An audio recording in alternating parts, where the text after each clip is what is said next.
Today you're going to be participating in a panel about the most significant shipping deals of the year, specifically your investment in Diamond S Shipping, your acquisition of a majority stake in Navigator Gas. What makes these deals so significant? I think what makes them significant is a couple of things. First of all, each one is relatively large within its industry segment. And second of all, it's part of the new wave of private equity coming into the shipping industry. So I think it has both economic significance and symbolic significance. A lot has changed since the Diamond S deal was first announced. Increased counterparty risk, declining asset values. What are you and Diamond S doing to protect your investment? Well, counterparty risk hasn't really changed. We knew that OSG was at risk before we made the deal. OSG has had 13 consecutive quarters of losses, so it's not really a shock that there's a problem there. We do believe that OSG needs our vessels. We do believe they intend to keep them, so there may be some tweaking of pricing, but ours are not so wildly off market in any event. So it's an unfortunate event. It may well go down as marking a turning point in the industry, but from our own individual point of view, even though it's 8 vessels, we don't think our risk is all that material. So you are willing to be a little bit flexible if OSG tries to renegotiate those charters? Well, I don't know that we should be negotiating with OSG in front of TV cameras. I think we should do that in the closed confines. In the past, the CEO of Diamond S has talked about fleet expansion. Would you be in favor of fleet expansion at Diamond S and Navigator Gas?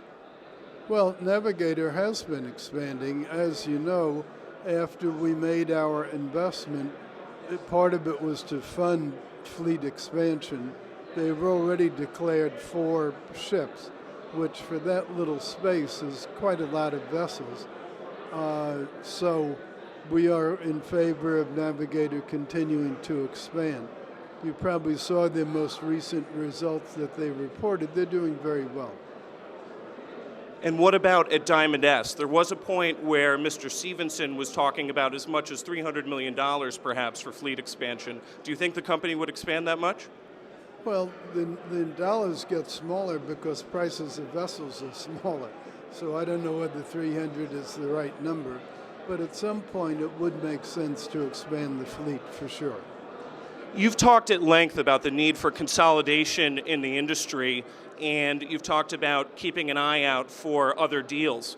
Where do you see the new opportunities in shipping? Well, we continue to be more interested in the liquid space than in the solids space.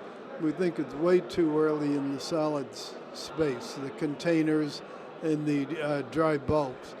So we're just watching all segments, but the easiest ones for us to expand would be in the liquids. You've been called the king of bankruptcies. Is that a nickname that you like? I don't know. I've been called worse things than that. What advice would you have for a shipping company that's in the process of a restructuring, considering a bankruptcy, a Chapter 11? What kind of advice would you give them right now? I think the main thing is to be honest with the lenders and honest with the charterers and be realistic in their expectations. I think a protracted proceeding is not in anybody's best interest. So I think getting it over with on a realistic basis is the advice I would give. One of the big topics we're hearing today has to do with private equity, and there's a lot of talk about private equity and exit strategies. Do you have a clearly defined exit strategy for your current investments in shipping? Well, we're long-term investors. We're not a hedge fund who thinks in terms of days or weeks or months. Private equity thinks in terms of years. And clearly, any investment in shipping nowadays would have a multi-year dimension to it. Would you consider an IPO for either Diamond S or Navigator at some time in the future? Well, it's hard to speculate about the future. Obviously, right now would not be a good time.